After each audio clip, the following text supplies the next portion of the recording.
Summer sunlight in Newport filtered through the stained-glass windows of St. Mary's by the Sea, scattering across the white-tiled floor in vibrant, dancing ribbons. The atmosphere inside the small seaside chapel was thick with excitement. Soft whispers from guests, gentle laughter, eager eyes fixed on the grand doors where the bride would soon appear. At the altar, Graham Lennox stood tall in his elegant black suit. At 38, after 2 years living in the shadow of widowhood, he finally believed he had touched happiness again. A smile, both anxious and radiant, spread across his lips, as if the slightest breeze could scatter the emotions swelling inside him.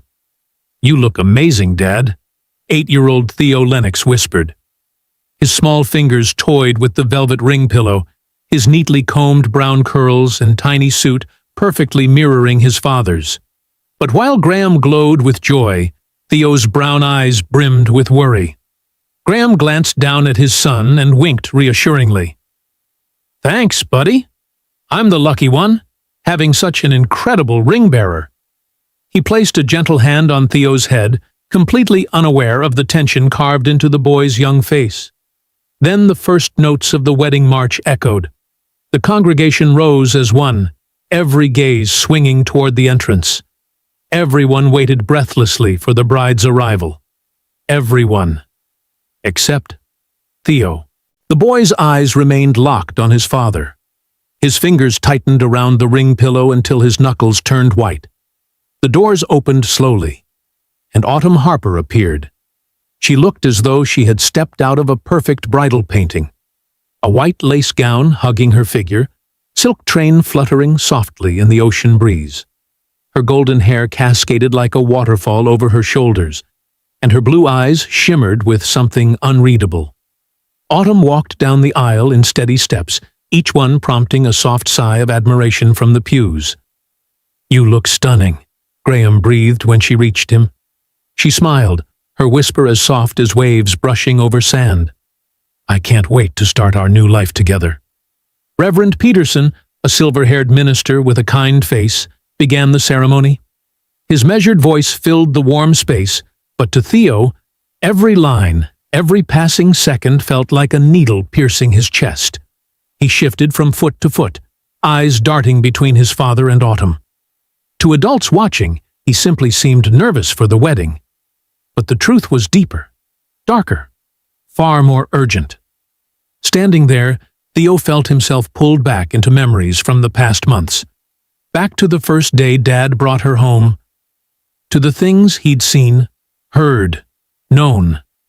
And with every hair on his head, every beat of his young heart, Theo understood one thing. He could not let this wedding happen. He could not let that woman destroy their lives, destroy Dad. But what could an 8-year-old do? How could he make every adult in this church believe the truth, when even his father, the person he loved and trusted most, didn't believe him? Reverend Peterson paused and spoke the traditional words. "If anyone has a just cause why this couple may not lawfully be joined in marriage, speak now, or forever hold your peace." Silence fell. This was Theo's chance, his only moment. But fear clamped around his chest. What if he was wrong? What if no one believed him? What if he ruined his father's happiest day? All because of a child's fear. Reverend Peterson nodded, preparing to continue. Theo's heart pounded so hard it felt as if it would tear through his ribs. Now or never. "Stop!" The shout burst out before he could think. "Stop this wedding!" The entire chapel froze. And before we continue, if you're following this story and finding it gripping, don't forget to hit that subscribe button so you won't miss the videos I release every day. It truly helps me keep telling more stories for you. But what could drive an 8-year-old boy to this point? What pushed him to the brink of tearing apart what was supposed to be his father's happiest moment? To understand that, we have to go back to last fall, to where everything truly began. It was a crisp autumn afternoon in Newport, when the maple leaves had turned shades of red and shimmering gold, and the breath of the ocean carried a hint of the early winter creeping in. Graham picked Theo up from Newport Harbor Elementary, his face glowing with a kind of excitement Theo hadn't seen since his mother was still alive. "Son, there's someone special I want you to meet," Graham said, his voice nearly bubbling as they drove home. The Lennox Lighthouse Cottage, their small, charming house, sat just a few minutes' walk from Old Point Judith Lighthouse. Theo's stomach tightened with a mix of curiosity and unease. After his mother died from cancer 2 years earlier, it had been just the two of them. They had built their own little routines: Saturday morning pancakes, evening walks along the cliff walk, and bedtime stories on the old sofa his mother had loved. The thought of someone new slipping into those sacred spaces made Theo unsure if he was ready. When they reached home, a woman was waiting on the porch. Her blonde hair caught the afternoon sunlight, and when she smiled, Theo saw his father's eyes light up in a way that made the boy's chest tighten. "Theo, this is Autumn," Graham introduced, pride warming his voice. She's become very important to me, and I hope she'll be important to you, too." Autumn knelt down to Theo's eye level, her blue eyes gleaming like the early winter sea. "It's so nice to finally meet you, Theo," she said gently. "Your dad talks about you all the time." In that moment, Theo felt a flicker of hope. Maybe things would be okay. Maybe. But as the weeks passed, that flicker slowly dimmed. Theo began noticing strange things. Autumn was completely different when his father wasn't around. The warm smiles vanished, replaced by a coldness, stiff, sharp, and unsettling. One evening was etched especially deep into Theo's memory. Graham had to work late at the architecture firm, and Autumn was put in charge of watching Theo. While they sat at the dinner table, Theo tried to make conversation. "Miss Autumn, do you like space? We're learning about the solar system at school and—" "Theo." Autumn cut him off, her voice as sharp as a blade, eyes fixed on her phone. "I'm busy. Eat. Quiet." Theo froze, shrinking into his chair. He pushed food around on his plate, the silence between them heavy enough to choke on. But when Graham was present, everything shifted colors again. Autumn asked Theo about his day, laughed at his silly stories, and even patted his head in moments that looked almost affectionate. But Theo could feel the falseness in her smile, could see the tension flickering beneath those perfect blue eyes. While Theo grew increasingly uneasy, Graham was happier than he'd been at any point since his wife died.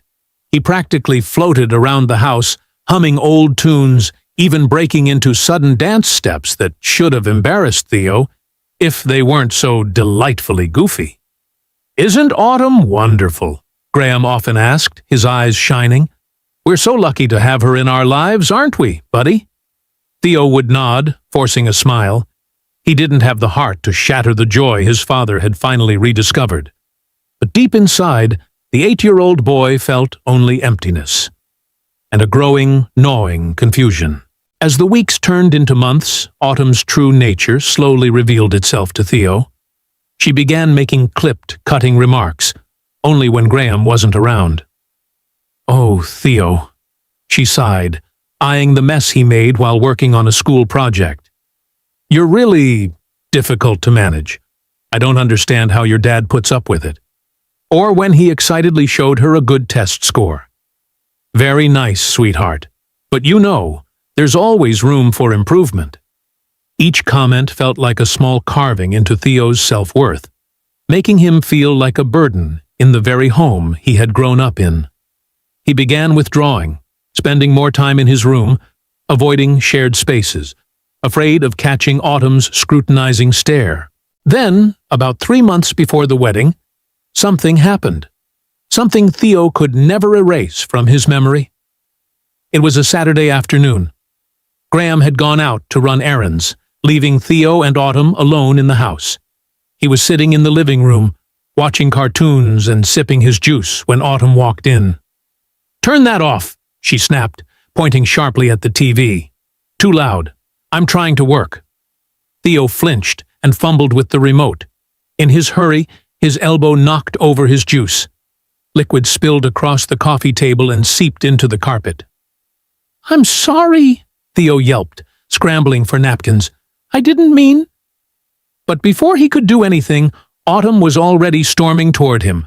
Her fingers clamped around his arm as she yanked him away from the mess. "Look at what you've done," she hissed, her face twisted with anger. "Such a clumsy, careless child."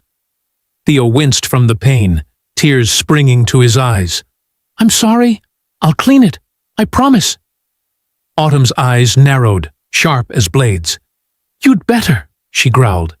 "And if you open your mouth and tell your father, you will regret it deeply. Understand?" Theo nodded frantically, his heart pounding. The moment she released him, he rushed to clean up the spill, his hands trembling the entire time. That evening, when Graham returned home, Autumn greeted him with a bright smile and a kiss as sweet as sugar. "You're finally back, darling," she said in a tender voice. From the staircase, Theo stood quietly in the shadows watching them. He rubbed the sore spot on his arm where Autumn's fingers had dug in. His eyes dropped, and a deep loneliness seeped into every breath he took, heavier than anything he had ever felt before. As the wedding day drew closer, Theo found himself struggling under the weight of a secret he didn't dare speak aloud. He wanted, desperately wanted, to tell his father what Autumn was truly like. But fear held him back. What if Dad didn't believe him? What if telling the truth only made Autumn angrier? And even worse. One evening, about a month before the wedding, Theo finally gathered enough courage to approach his father. Graham was sitting in his study, reviewing some documents, when Theo gently knocked on the door. "Come in, son," Graham called with a warm smile. "What's going on?" Theo stepped inside, his fingers twisting the hem of his shirt. "Dad," he said slowly, "can I talk to you about something?" Graham immediately set his papers aside and gave Theo his full attention. "Of course, you can tell me anything. What is it?" Theo took a deep breath, then blurted out, "It's about Miss Autumn. I don't think she likes me." Graham's brows furrowed.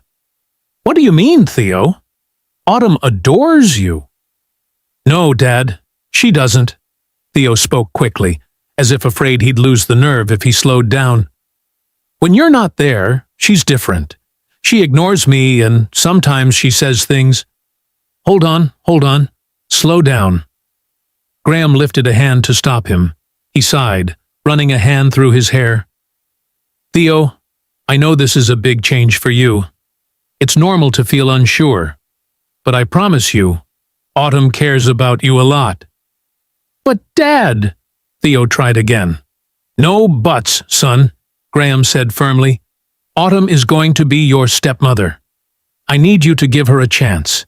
She's trying her best, just like we are. Okay?" Theo's shoulders collapsed, as if someone had pulled the entire world out from under him. "Yes, Dad," he whispered, then turned away. "Hey," Graham called after him gently. "I love you. Everything's going to be fine." But as Theo closed the door behind him, despair washed over him. Dad, the person he trusted more than anyone, hadn't believed him. Or worse, didn't want to believe. From that day on, Theo stopped trying to tell the truth. He withdrew, becoming quieter, smaller, and more timid. Graham, swept up in the whirlwind of wedding preparations and the glow of newfound happiness, didn't notice the change in his son. He assumed Theo's silence was shyness, or just a phase, never imagining the storm building inside the boy. Autumn, on the other hand, seemed to revel in her victory. With Graham oblivious, and Theo too afraid to speak up again, she grew bolder, more reckless and more cruel in her mistreatment. One afternoon, Theo accidentally overheard Autumn talking to her friend, Brooke. "You're really something," Brooke scoffed with a laugh. "Playing mom to someone else's kid? Couldn't be me." Theo froze in the hallway, his heart stopping cold. Autumn responded in a voice so sweet it sounded fake. "Oh, it's not that bad. Theo, well, he's part of the package, right? If you want the good, you have to put up with the bad." Brooke burst out laughing. "You're a saint. If I were you, I'd have sent him to boarding school ages ago." Theo didn't wait to hear more. He stepped back silently, then ran to his room and shut the